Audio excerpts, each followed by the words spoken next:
Good afternoon. This is actually the tough slot before, after the lunch and before coffee. Bear with me, please, for a few minutes. I will not take much more time. So let me introduce myself. I am Sheikh Aminur Rahman, Chief Marketing Officer. I'm working in Nogod, which is one of the successful digital financial service provider in Bangladesh. So you will ask, why is this successful? Because we are the 38th player in Bangladesh. We enter in the market, and MFS services started 10 years back, and we started 2.5 years back. But we are now on just second largest round within 2.5 years. So we are successful, I would say. And I work in Grameenphone Limited in Bangladesh, which is a sister concern of Telenor Norway. I was there for 17 years. And both MFS and DFS is closely connected with mobile phones, and I am one of the luckiest person to get exposures to both telecom and fintech industry, end-to-end processes. So I have seen how telecom industry has been growing and also contribute to break the fintech monopoly to some extent. So today I would like to present some of my findings, how fintech monopoly can be broken and what are the key factors should be addressed to do so. So we have seen the evolution, the history of money we all know. So here comes the bank in the 1700 years and plastic money. After the bank we got, nowadays we are getting digital financial service and neobank. So and after that we are getting Bitcoin. After some period it will be only neobank and digital financial service. So let's move to the traditional banking system. Fintech or financial technology has become a common buzzword in the financial services industry. It has changed the entire scenario of the traditional financial ecosystem around the globe. The development of technologies acted as a catalyst for the growth of the fintech industry.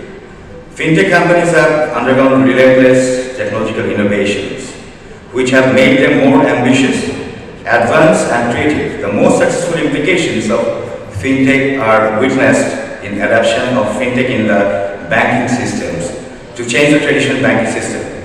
For about 3 decades now, consumer behavior has been heavily influenced by the fintech disruption of the traditional banking system. Even the local vegetable vendor and the pharmacist use QR scan codes to get the payments from the customers. The current regulatory fintech environment has opened unprecedented opportunities for the business and customers.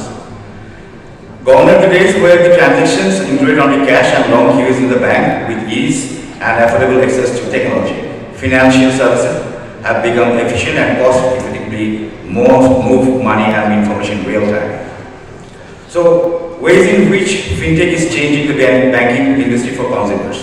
It's open banking. Currently, the banking industry is abandoning the brick and mortar system and adopting a fully digital ecosystem.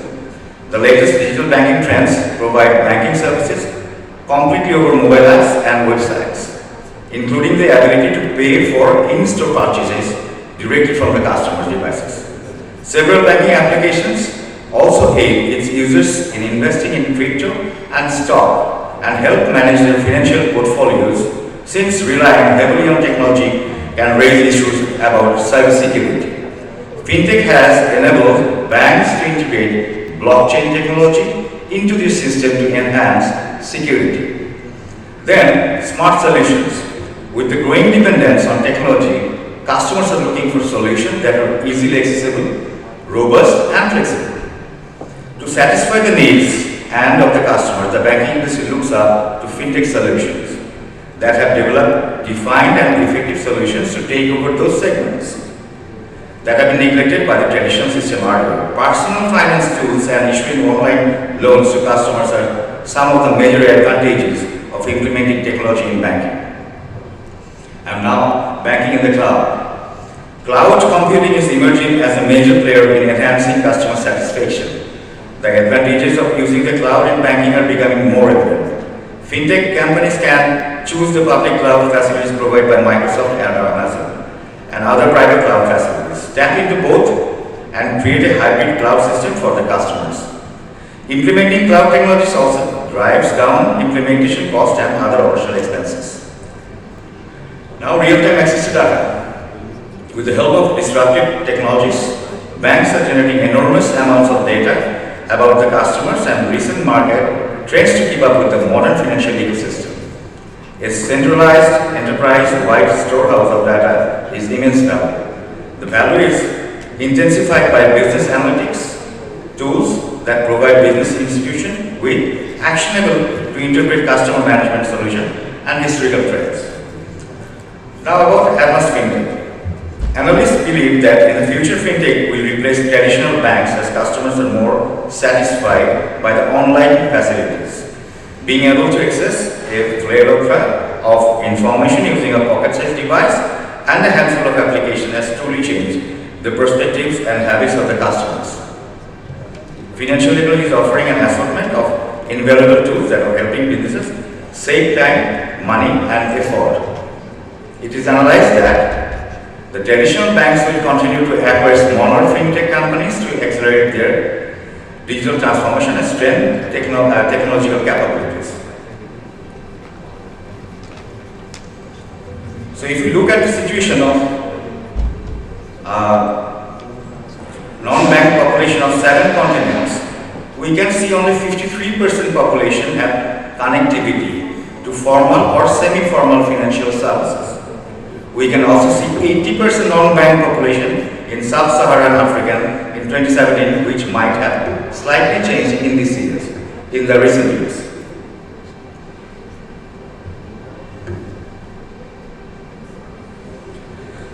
On the other hand, if you look at the active customer trend of connected, formal, semi-formal population, it tends to have 33% active and 67% inactive accounts in 90 days. As a result, it is obvious that we are yet to establish true financial inclusion in many continents in spite of moving towards adoption to fintech solution in banking system. It means challenges are still there to onboard unbanked population and keep majority of the onboarded population active. So what are the major challenges? Major challenges are unique product and strategies. Due to lack of foolproof product and strategy, it is still challenging for fintech service providers to retain users. It is also important to attract new users through specific product needs and strategy to rightly address consumer behavior and bring impact to the traditional mindset. Then to robust technology. It is a common mistake of most of the entrepreneurs that they develop basic features and try to go to market immediately. But consumers' need has been changed and they are receiving basic services through existing operators. It's important to develop a robust system which is as per the market needs and with added new features which has not been introduced yet. Adequate investment. The basic of fintech in business is rightly developed consumer base nationwide and establish agent networks. It is not possible to establish this business for a particular area, gradually expand. For this investment is bid higher for this business and return comes after a certain period of time. Without deep pocket investment, this business does not see proper success in the long run. Efficient distribution network. To attract new customer, it is important to develop multi-dimensional distribution network near to customer doorsteps so that they can easily access service points as per their needs. Key resources. Without experienced resources from similar field, it is nearly impossible to build a business organization. On the other hand, fintech industry comes with added complex processes and dynamism. It's important to recruit experienced and dynamic leaders from the local market who understand the business and the market thoroughly. So, we're going to the product and strategies. It's important to introduce segment-specific products for consumers. Only providing generalized products will never satisfy customer needs and large segment will be untouched. So, G2B, P2G, government to person, person to government. This is the most challenging part for fintech service providers. All other components must be ready before ongoing for G2B or P2G services. Government's huge number of payments from citizens and also disburse a lot of incentives, benefits to the citizens in return. As a result, it is important to develop product modules such a way that suits all sort of G2P and P2G payments. Then corporate collections, disbursements. Corporate bodies use banking service or cash for most of the cases, but gradually they have identified that small ticket size collection from the field and disbursement to mobile wallets remotely helps minimize time and become cost effective. But designing products as per corporate needs sometimes become complex and costly. As a result, it takes time for FinTech service providers to be popular among corporate bodies. Simplified processes and intermediary cost cutting may increase their interest in time. Then we will go for SME. Small medium enterprises are always deprived from all sorts of facilities in developing countries since long. But recently it is found that governments are interested to work for betterment of SMEs. Most of the SMEs are situated in remote places and have limited access to banks. If they may avail specific FinTech products where they can easily transact with their buyers and sellers smoothly, they will definitely be benefited. Moreover, may other products like credit rating based credit options and investment options will help them to grow faster and engagement will be very high. Similarly, we need to come up with solutions for each and every segment so that they can be rightly addressed and onboard in the financial inclusion. Investment. Some of the continent have started wealth management of lower scale. For example, livestock wealth from South Africa allows customers to invest in cattle, get a return on their investment by selling the offspring. Users can buy a cow and earn some money for each of the offspring that is sold, generating an ROI of almost 40%. The beauty of the solution is that it is easy and effortless as buying stock. Livestock both manages all the buying, feeding, breeding and selling without the user needing to be involved, while trading a product that the majority of the population on the continent understand as a deep cultural connection to. Distribution network. Direct sales team. Some segments must be captured by own sales team to ensure proper customer experience and bold representations of the brand. Agency and partnership. Some of the segments are a bit large to onboard by own team. So as a result, need some specialist agency support or partnership with other organizations of mutual benefits. Agent network. Large segments are mostly catered by agent networks. Agent networks established by potential distribution partners having adequate investment capacity, have market knowledge, interested to such business and have local influences in the market. Without proper distributors, strong agent network will not be established and this business will not be successful. As a result, agent network is called the heart of FinTech business. Now, robust technology. Personalizing functionality is instant gratification is a reality for customers today, and FinTech application development is no different. Integrating features that deliver personalized experience for different users is surely a great way to make a FinTech app stand out. This personalization becomes better when the gathered data can help to predict user behavior and give them something that brings them back to the app. For instance, if there is an investment app, then the app should be proficient enough to guide them in the correct direction. Artificial intelligence. No recent technology has been able to thrust innovation better than artificial intelligence or AI. If the FinTech features AI integration with them, there is bound to be a remarkable boost. Aspects like better efficiency in operations, automating customer support in chatbots, improved wealth measurement tactics and more. All AI brings customer support automation to the fore, allowing the team professionals to focus on other important tasks at hand for business improvement and generate favorable ROI with time. Immersive UI UX. The interface of a FinTech app can greatly determine the extent of its utility. Professionally done, FinTech mobile app development allows developers to create a highly immersive interface interface to make a user-friendly app that delivers a very smooth experience for every user. The biggest advantage of a simple UI UX is that it offers users a high level of flexibility and enhanced power. Other than the great features on offer, the right UX also enables smoother financial operations, taking user engagement to different levels.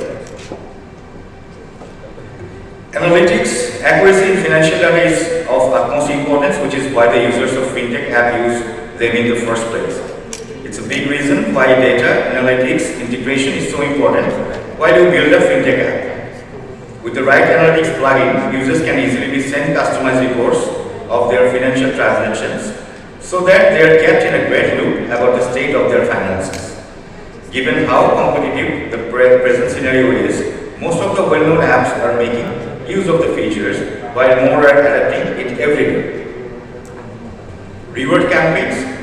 Reward programs or campaigns are an excellent way of bringing users back to using the constant FinTech app. There are already many FinTech apps that feel similarly make use of consistent reward campaigns, of which Robinhood is the best instance. With referral and usage rewards, FinTech application development presents some great opportunities for users to earn a few freebies for using the app. This is unmissable feature. Abilities to multi-tier functions. Multi-tier functionality is a feature that powers in FinTech apps to be flexible and highly efficient at the same time. It gives out feeling that the particular app is truly purpose-driven and efficient where it should be.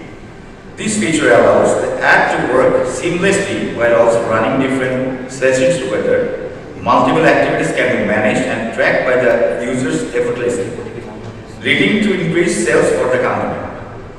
Data privacy and security are two very crucial elements that are subject to the utmost attention during FinTech mobile app development. For the right data security measures, there is a lot of need to ensure the right compliance so that there are no chances of any legal trouble for the app in the future.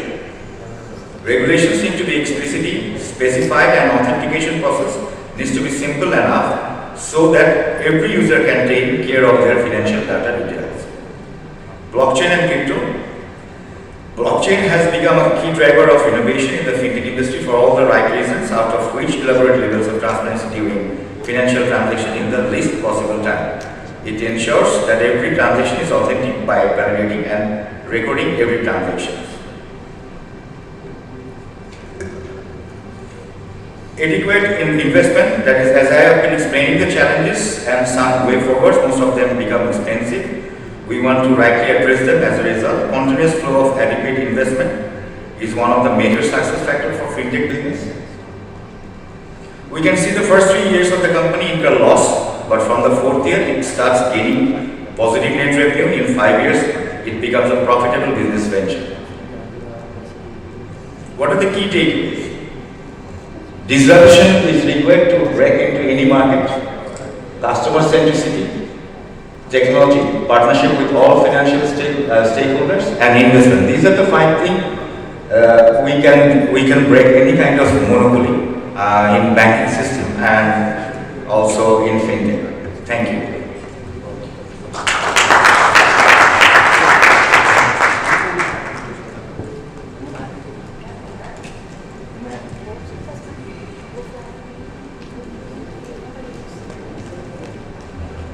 That was incredible. Give him a round of applause, please, one more time. Thank you for the great job.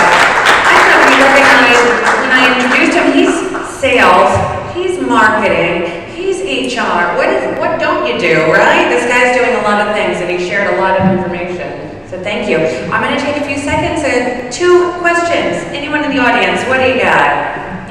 We got a question. Here we go in the back. Hi. Good evening. Thank you for a very, very enriching session. My name is Arun Sharma. I work with India Mortgage Guarantee Corporation. My question is, you spoke about revolution in third world, right? So, what as per you is the biggest challenge? One, can we take some cue from the fact that Bangladesh is one of the pioneers in the program run on the microfinance side, right? And it has already shown the world the way to do financial inclusion. So, what are the cues you can take from that program, and how will technology help in terms of reaching out to the underbanked clients you mentioned right now? Will it be a combination of people plus technology or only technology now? Thank you. Thank you. Very good question. Actually, in Bangladesh, the literacy rate is very low, and the thing is, there is a big challenge to go to the rural market. So digitally, we are very much advanced. We can bank 35% of the people population we have gathered, but it's very tough to go to 65% because technology we are not advanced yet. But through our distribution network, through our retail agents, we could go to the last mile or end mile, and that is actually manually. We are actually running through digitally. We are speaking everywhere that we are digitally very much advanced and everything. But actually in the reality, it's really tough in the third world market to go towards the end mile. Digitally we are not that much strong. Not actually we, Bangladesh. There are a lot of countries, they are not digitally advanced yet. But there are certain people taking that advantage, not the whole base. Thank you. Amazing, thank you. We got another question in the audience? Come on, give him another one. Somebody, here we go, all right. Thank you, Sheikh Aminur Rahman. One of the key questions, I've been dealing with countries like Pakistan. So the biggest hurdles are the central banks. Yes. And I just want you to elaborate, what's your experience with your central bank and has it been cooperative and what's the challenges? Because when you look at monopolies, when they come at that level, you can't really function as well. So I don't know. Okay, I got it. The thing is, actually it was a bit tough back 5, 6, 7 years back, but actually central bank is helping us right now. When we have broken the monopoly, actually you have heard that we have started 2.5 years back. At that time it was very challenging and the central bank actually was not helping at that moment, but yes, the regulators and central banks are helping us a lot to go towards the end mile because our distribution network is excellent through our retail, so we can go to the end mile. And actually bank and technology both are